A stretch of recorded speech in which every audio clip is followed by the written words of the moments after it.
Welcome to the Fifth Quarter Sportscast. I'm Jared Judy, here with Todd Corley as usual. Let's jump right in. Start off with the usual Cheers of the Week poll. We got the championship recap here. So the poll of the week, what most impacted the results from this weekend's championship round of the NFL playoffs? We got Philadelphia's defense, the lack of quarterback/offense from the Niners. We got the Cincinnati offensive line, and Mahomes on 1.5 ankles. 50% of the vote, which seems pretty obvious, going to the lack of offense and the lack of number of quarterbacks for the Niners at 50%. We got Philly's defense and Cincinnati's offensive line both at 25%. I thought that was kind of a runaway. I was actually kind of struggling for poll idea this week just because that Niners game was over about 4 minutes into the game. I actually was expecting the Philly game to be a heck of a lot closer, but God, that was I was about to just shut it off. So the Philadelphia game, they just blew out San Francisco 31-7. At one point, I think if you were a beer vendor or you could throw a football or, a baseball or, even if you threw a shoe at some point and you were mad at somebody and you threw, something, you could probably very well make your way down to the Niners sideline and get a chance to suit up because, they had Brock Purdy start out, and he ended up getting hurt. And then they brought in, Josh Johnson? Josh Jackson, something like that. I think it's down Johnson. Down to the fifth string. Funny, you always work Johnson into the category every time we talk about Big Cock Brock. It's weird, Jared. It's like you wrote this script. Yeah, it's crazy. Must be 11 inches to ride this ride. so around. Welcome to Jamaica. Have a nice day. Yeah, so it says Wendy. Wait. When you're down to the fifth string quarterback in the NFC Championship game, I can't imagine too many things are going good for you. I'll put it that way. But he gets knocked out. It slammed down to the ground, concussion protocol. And then so where do we go from there? And then you got Christian McCaffrey and Kyle Juszczyk on the sideline, like flipping through playbooks. I'm like, oh, this is going to go well. I don't feel bad for San Fran because I don't really care for him personally, but they've had such a horrible season when it comes to quarterback room. That's got to be an empty room at this point. There's nobody there. I don't know how you expect to win a game, but then they were like, well, is McCaffrey not going to throw the ball? And clearly they couldn't, they obviously had no intention on throwing the ball because even with Purdy in there, all he kept doing is handing it off. And at one point they're down by 21 points. Knowing what we know now, the dude have like a severed UCL. He ain't even wiping his own ass right now with his white arm. No, it's like at the time, why are you not passing it? Like, even if it's a 5-yard route, like you're down by 21 points and you're not getting very much production on the ground. You're going to have to pass it. So basically the defense of Philly, who's already leading the league in sacks, they're just stacking the box and shutting you down left and right because they know you can't throw it. So it was like a perfect storm, disaster. But what did you there's some very big questionable calls that, obviously it wasn't that big of an impact on that game as much as the Cincinnati game. But what did you think about them not reviewing that Devonta Smith? Yeah. And then San Fran, almost had to challenge it. Oh, man. I don't know. It looked like a good catch, at least at the time, at least from the first angle. And then I don't think it would have mattered. Obviously they didn't lose by a touchdown. No. But I don't know. It ultimately didn't matter. The Brock Purdy arm getting snapped in half was the biggest thing. Well, even if you take that play off the board, San Francisco still can't pass, so it's not like it matters. You're only down by 14 then. You're not having success regardless if that play hits or not. Yeah, I don't think it matters in the grand scheme of things. But no. Hey, with them leading, as far as sacks go and, putting pressure, they were just outmatched. But I will say it'll be interesting to see with Mahomes and how he is already kind of hobbled, how that defense, if they're going to tee off on Mahomes. Granted, Mahomes is going to have 2 extra weeks, so it might not be a factor. But he was hobbling a little bit around in that game, too, towards the end. But with that being said, we can move to the Kansas City game here. Kansas City, So I honestly thought Cincinnati was going to pull it out, but Kansas City pulls it out and takes them down 30-23. I don't even know where to start. What the hell happened with that third down play? Bonehead. Selfish, stupid, idiot, bonehead, stupid. I thought he caught himself on the sideline. Christ, I thought he blew out every ligament in his knee after that stupid play. And oh my God, I don't understand. Well, not only that, but that play should have never happened anyway because you gave Kansas City 5 downs. Like I don't. Yeah. I don't get it. Yeah, the refs. Yeah, I don't want to say there's an agenda. Incomplete. There might be an agenda. Incomplete pass, and then you wind the clock. I've watched plenty of football, and I've always been under the impression that when it's an incomplete pass, the clock stops. But I just don't understand. Well, and here's the thing. There's how many refs and officials on the field? More than I care to count. Yeah. Do they all not have whistles? I assume they all have whistles. So when you look at the widescreen, you see one guy running into the defensive backfield, waving his. But of course, no one's looking at him because they're looking at the play, getting ready to run. That's right. Kansas City refs get my cheers of the week. So why, if you're running into the play, why not run right into the middle of it and be blowing a whistle to stop it? Waving your arms isn't going to get anybody's attention because they're ready to snap the ball. And that thing was just piss poor management. Especially when you're 17 yards down the field. I don't understand it. And then the fact that it is what it is, but it was a bad look. You gave Zach Taylor had every right to be pissed off. Absolutely. Well, because you blew that one, you wound the clock. It should have never wound, so you lost time. Then they put time back on the clock, respotted the ball. The punt team's already on the field. Then they come back out. Now you give them a whole fresh new down, reset the clock. They get a sack on that play, and then you call defensive pass interference. Now, whether it was or wasn't defensive pass interference, I don't know. I will say that's not a good look when you just gave Kansas City a free play and then you gave them a free first down. That doesn't look great. It's not a good look. And then the following play, was it the following play or the play after that is when the late hit shove out of bounds where the guy jacked his knee up and put him like right on the 20-yard line for the game-winning, the winning field goal. Yeah, that was it, man. As soon as I saw him like touching him, I'm like, oh, well, this game's over. There's no way Harrison Butker's missing this thing. God, what a joke. Well, not only that, but it just blows me away because all that stuff that transpired may not have actually happened. If you would have fourth down, punt the ball back, who knows what Cincinnati would have done with it because you basically took a series away from them and time off the clock. So who knows? This game could have been completely flipped, but you had inept refs on the field at the time, and it's inexcusable. I mean, and it's uncalled for. It's unnecessary. Get it right. And the fact that in this day and age, we have so much freaking technology, and we're still screwing shit up like this at the base level. Like, it just blows my mind. I don't get it. It's just a weird vibe, man. The whole game, like, I don't want to sit here and speculate and think that the NFL's rigged, but dude, Joe Burrow's mannerisms, like the whole game, were just like off. Well, and not only that, there is a lot of questionable hits, and I'm not one to throw the flag every time the quarterback gets touched. But if you're going to throw the flag every time somebody breathes on a quarterback, then you better do it for both, or don't do it at all. But the fact that Mahomes was getting pass interference flags on BS calls. Like, for example, that I don't want to say it was a late hit or whatever, but it was running out of bounds and he got a late hit. Okay, that put him in field goal range. I distinctly remember at least one, if not two different plays where Kansas City got to Burrow and the one guy like grabbed him by the back of his helmet and like slammed him head first to the ground, and that was no flag. And I'm like, so that's not a flag, but pushing him out of bounds is. But we're worried about concussion safety. Got it. Okay. Like, if you're going to throw the flag on one, throw it on both, or don't throw it at all. Be consistent. That's my biggest gripe. I don't get it. And I felt like Burrow was getting thrown around like a rag doll. And granted, I'm a Packers fan, so I don't have a dog in the fight. But God, don't let the refs be the focal point of the game.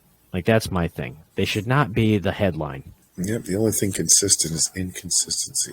Absolutely. But I actually thought it was interesting, and I bring it up occasionally. But after that God. debacle of a game in the officiating, they actually brought Gene Steratore on the McAfee show, and they were asking him like, "What is going on with this stuff? Like, how do you interpret this officiating?" And he said, when something like that happens on third down, and they blow a call like that, all those guys need to run to the center of the field and grab that ball, and then okay, how do we make this call? We're not going to be liked. We're not going to make the right call, because teams are going to hate. Both teams are going to hate us one way or the other. We're not going to make anybody happy, but we need to make the call right. And it's about keeping the legitimacy of the game. It's about keeping the purity of the game, and it's about keeping the referees out of the game. Like, that was his comment. I thought that was kind of interesting, because it sure seems like back in the day when we were watching games, you had guys like Hockley and Steratore, and these guys. I don't remember them being as much of a focal point as some of these refs. Like, these refs now, they're known by name, and it's not for a good reason. Like, they said that the refs, the officiating crew that's doing the Super Bowl, threw the most flags the entire season. And I'm like, oh, that leads up to a good game. Then I can see how this is going to go. There are going to be flags every 3 plays. Like, I don't know. I've never liked it when the refs feel like they're bigger than the game. Like, you should be in the background. You're not the focal point here. People aren't coming to watch you. They're coming to watch the players in the game. But again, we have the sky cam. Apparently, there's chips in the ball. There's chips in players. We got sideline cams. We got goal line pylon cams. We got end zone cameras. We got cameras every freaking where, and we still have all these missed calls. Like, I don't understand what more we can use. How are there so many calls? Well, and the other thing that Steratore said, which I actually kind of thought was interesting, and I don't know what your take is. How do you feel about replays? Like, do you feel like they need more scrutiny, or do you feel like, hey, call it on the field and leave it as is and move on? I don't know. I like replay. Well, the only reason I ask is because I don't care if the game lasts 7 hours. I want them to get that shit right. Exactly. Well, and the reason that I brought it up was because Steratore, obviously, he's of the older generation before the replay stuff, but he said, hey, I want to make sure I see it in real time and get the call right. However, if there's a questionable call that's going to make or break the game, then we should fall back on the technology we have to utilize it to make sure we get the call right, but we should not be relying on the technology every single time. Like, don't just throw a flag to throw a flag and then take it to the booth to review it and then wave it off. Like, don't do that. Use it in conjunction with your game, but don't use it as a crutch. And he said basically what he suggests is for them to break it down when you're looking at replays at like maybe 25% slower than real-time speed. And if it's clear and blatant obvious, hey, that's a pass interference, hey, that's a fumble, then you go with it and you move on. He said, but we're breaking this down by millisecond, frame by frame. When did he catch it? Where was his foot? Like, they're trying to scrutinize it so much that it's very impossible to have any kind of objective view on the field because it's being so subjective on replay, because you can look at it frame by frame versus just a bang bang 25% speed. Hey, yeah, it's obvious he caught it, let's move on. By you mean Des Bryant, right? Yes Against the Packers. Yeah. Yep. No, he did though. He definitely caught it. The fucking Packers.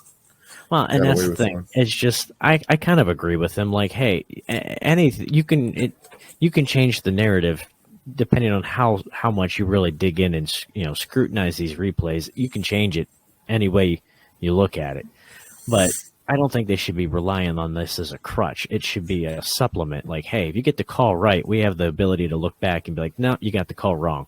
Overturn the call. But to be able to throw the flag on every single play and then have them replay it and be like, oh, no, wave it off. Like that, no. If that's the case, get rid of the ref. Something needs to happen, though, because this is I feel like every single year, and especially in big time moments, whether it's a big championship game or whether it's a big division rival game or whether it's a game that determines who goes to the playoffs, it seems like there's always one major call that makes or breaks the game. And I mean, guys' paychecks are relying on that call. Coaches lose their jobs on that call. But with that being said, we'll move on here to some of the breaking news. We can kind of go through here rapid fire. Not a whole lot to dig into. Most of it's coaching changes. Nathaniel Hackett, previously fired from Denver, gets hired by Saleh for the offensive coordinator job at the Jets. Frank Reich, he's getting another shot as a head coach over in Carolina, which I'm actually kind of shocked they didn't stay with Wilkes. Because is Frank Reich, is he defensive minded? Because I know Wilkes is. No, Reich was, former quarterback. Actually, I think he threw the Panthers' first actual franchise touchdown. Well, I remember he's an quarterback. I remember he was a quarterback, but for some reason I thought he was defense. Yeah. But because that's what I was thinking, like with the way that the league's driven, I would think you'd still want some sort of defensive help there as a, I don't know. It didn't work out too well in Indy. That's kind of why I feel like Indy and Carolina is almost identical. They both have quarterback issues. They both have roster issues. They both have coaching changes. Like, he couldn't really get it done in Indy, so I don't know what. You don't even have CMC in Carolina anymore, so you gave a guy who struggled in Indy. What do you expect to happen in Carolina? And what's the timeline you're going to give him? Because basically you're building a team from scratch. There's really not a lot of talent on that roster. Yeah, that's pretty brutal. I don't know. I think it's going to be an uphill battle, but hey, he's getting paid from another team. Moving on, Kellen Moore out in Dallas. He moves over to the other coast and joins the Chargers, I believe, as their offensive coordinator.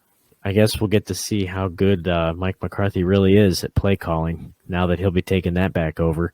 That should be interesting with all of the time management issues. That should go well. As long as he teaches his ball carriers and receivers that stiff arm that he put on that camera after he got his ass tossed in the playoffs. God, they're going to be unstoppable. Yeah, and they're going to try to call 4 timeouts. That's right. Another news item, we kind of touched on this at the top. Brock Purdy, it turns out he tore his UCL. They're saying he could potentially miss up to 6 months. Hopefully, I don't know. I haven't heard any other definitive reports, but they're kind of hoping that he can avoid Tommy John surgery. But, man, where do they go from here? Because, I mean, you obviously like Purdy, but he's done for 6 months. Trey Lance, you never really got to see what you have in him. Jimmy G, I think he's a free agent this year. He's gone. Obviously, they've even said they don't have any scenario in which he comes back. There's no use to keeping him because you just traded a ton of picks to get Lance, and then you have this Mr. Irrelevant who showed he can play, but he's hurt.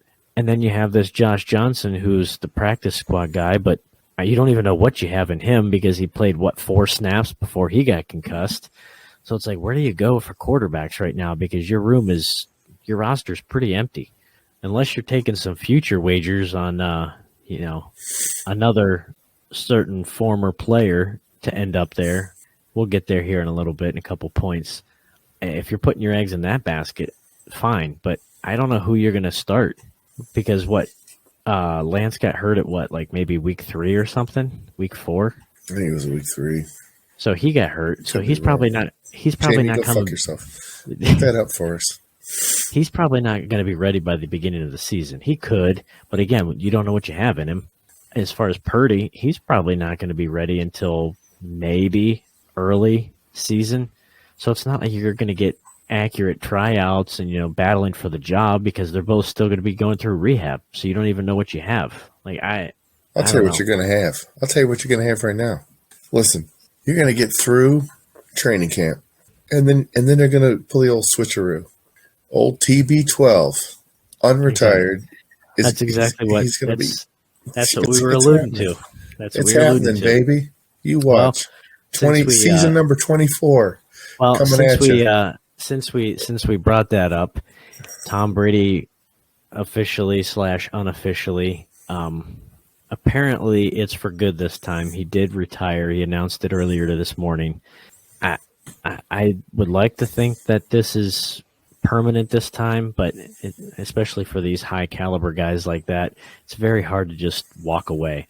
God knows he already did it once, but I'm not convinced that he's not going to try to break one more record because we both know Brett Favre retired 3 times. So I think he's going to try to set that record too, but he's from California. He always said it would be fun to play out in California. The Niners have a very good defense. They have a lot of offensive weapons. They have a great run game. They have decent receivers. All they're missing is that quarterback. They have a decent offensive line, and they have a decent offensive line. So I think if you had the option to put some wager bets in, might want to throw a few, as Todd calls it, Bitcoin peso points. Token coin peso points. You might want to throw a few on a number 12 playing in the red and gold next year, potentially. But, I mean, it got to the point in that playoff game where I think it was Steve Young put out a tweet, hey, I'm in the parking lot warming up. Let me know if you need me. Like, they have nobody, so I would not be shocked one bit if reports came out that Shanahan reached out and signed him to a 1-year deal. I wouldn't be surprised. Never say never. No. Ask Brett Favre 3 separate times. He's going to be the oldest quarterback to retire, the quarterback with the most Super Bowls, and the quarterback that retired the most. I'm telling you, he's coming back. But we'll move on. Another coaching hire. The Broncos lock up Sean Payton only after they couldn't steal away DeMeco Ryan. I heard apparently on their top list was DeMeco Ryan, Sean Payton, and somebody else. I can't remember who. But after DeMeco Ryan, he announced that he's accepting the head coaching position back home at his home team for the Houston Texans. And then Denver still reached out to him and said, "Are you sure? Sure you don't want to come here?" Like, he already accepted the Houston job. So I love DeMeco Ryan's going back home to Houston. Love it. Yeah. They were talking about it on the McAfee show. They said, how awesome would it be to get Brian Cushion in there as the strength and conditioning coach? That kind of sociopath. He's going to come in with a helmet and busted nose on day one. Well, even J.J. Watt posted his little I saw that picture of him and DeMeco Ryan's together. Like, Watt, I mean, if you want like an offensive line coach, shit. Yeah, I know a guy. Yeah, that's your guy. But yeah, the DeMeco Ryans leaves the Niners and takes the head coaching job in Houston. I love it. Broncos throw a bunch of money at Sean Payton and hire him. But with that being said, I can't personally think of any other time. Have you ever seen picks get traded for a coach? Like coaches getting traded? They got a pretty good man. The Saints got a pretty good haul for old Shawnee boy. I tell you that right now. Well, that's what I'm saying. I don't think I've ever seen that happen. I've seen players, I've seen coaches negotiate contracts and contracts getting swapped and stuff, but I don't think I've ever seen actual draft picks traded for coaches. Dude, the first round in this draft, they got the Broncos first round this year and second round next year. Yeah, like I've never seen that for a coach. Never. But hey, you know what? That's Denver's all in. They paid what was it, $4 billion for Russell Wilson. they paid as much on Russell Wilson as I lost about 2 weeks ago in live NBA betting. I'll tell you that. Good God. Well, hopefully this doesn't burn them twice, because that would be 2 bad decisions the new ownership made. It's not a good look. A lot of money getting thrown around and not a good look. I'm still shocked, to be honest. I am very shocked. I did not see him going to an older quarterback. I just didn't expect it. I figured he was going to go somewhere not necessarily Arizona, but like someplace with a younger quarterback or no quarterback that he could draft to get his fingerprint on there and kind of mold them from day one versus having to unlearn all the bad habits of an older quarterback that's been established in the league for a while. I don't know, man. I don't hate it. You figure, I mean, shit. Drew Brees was like 5'3". Russell Wilson's like 5'4", maybe. I don't know. I think they're all right.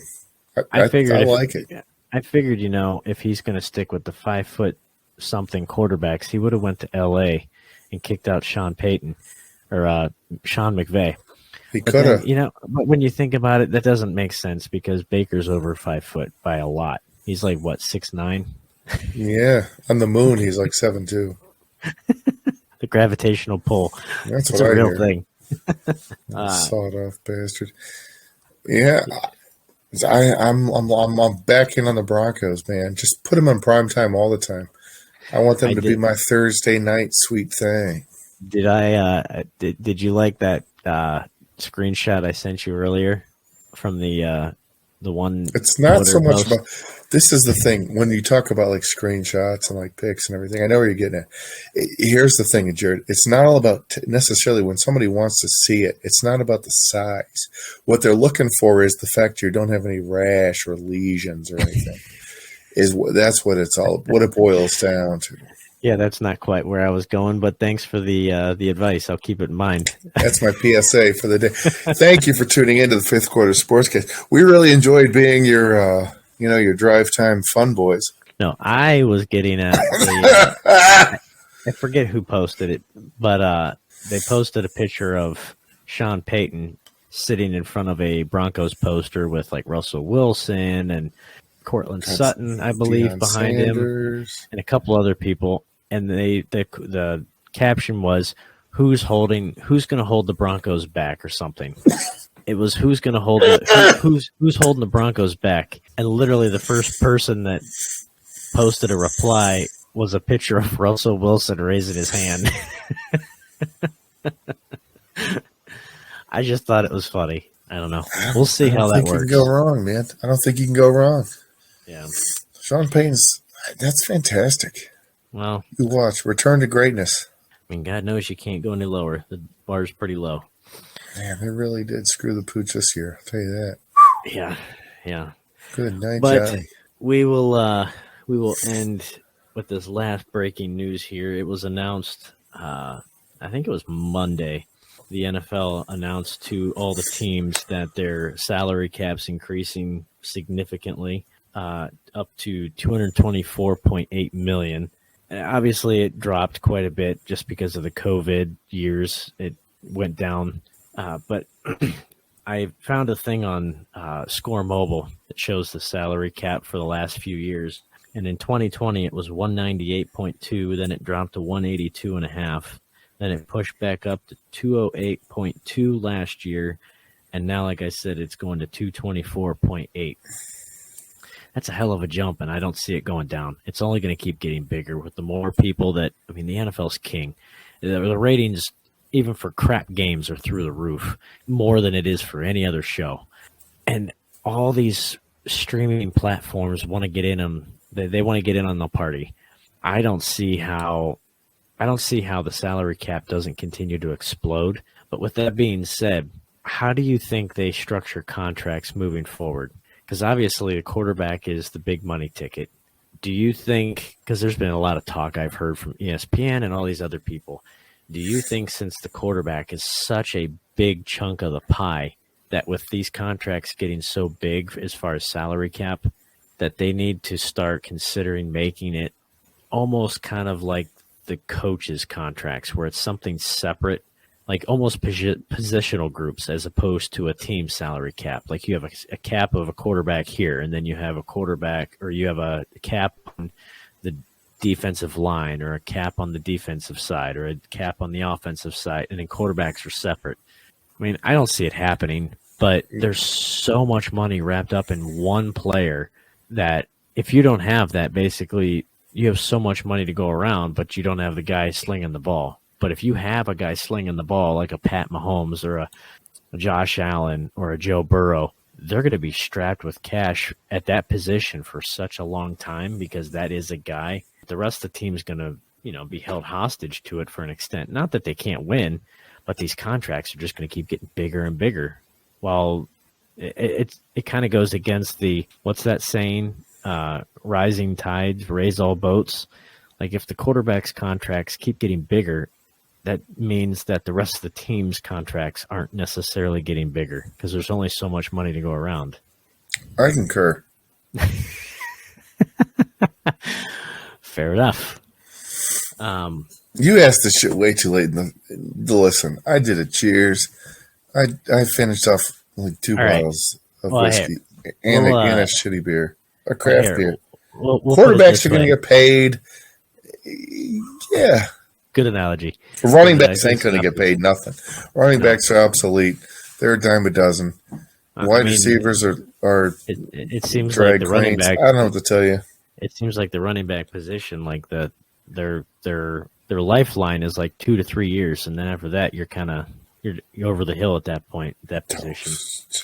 But you had a story or an analogy or some sort of PSA or whatever we talked before the podcast. You told me to remind you about touching tips. So going back to the screenshot, I don't know if there's a relation to the touching tips.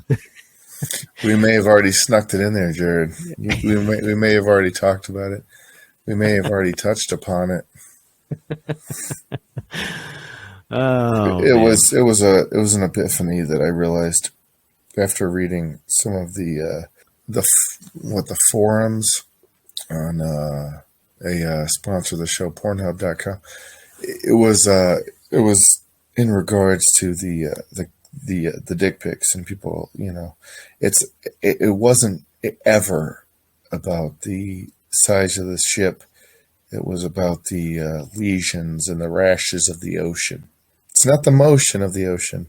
It's the potential venereal disease. All right. And all the STDs and the shame and all the antibiotics you're going to have to endure after signing that quarterback to a $6 million, 2-year contract. It all comes full circle, Jared. You would say it comes 360. X amount of degrees. That's right. A full 180. There it is. That's how we got here, folks. You made it. Wow. Congratulations, team. We've made it. We started at week 2. We made it to the Super Bowl. Roses are red, violets are blue. Holy shit. How the hell did we get here? I'm drunk, and I hope you are too. All right. Well, we'll end on a good note there then, I guess. But I guess we can wrap up this episode here. I would say go watch the Pro Bowl, but I don't think anyone's going to watch the Pro Bowl because nobody cares to watch flag football. Or water balloon toss or, dunk tank or whatever kind of events they are going to have at this carnival event. Download, rate, subscribe, review, and, maybe pass along some well wishes. Todd, hopefully he makes it to the next episode. Sign the guest book online. It'll be next to my obituary. Yeah, we'll catch you next week. Maybe we'll dive into some prop bets, some parlay options. Take a look at some of the offers out there that we like going into the Super Bowl and what we're kind of hoping to take a look at to make us some money. That's right. I am serious. And don't call me Shirley.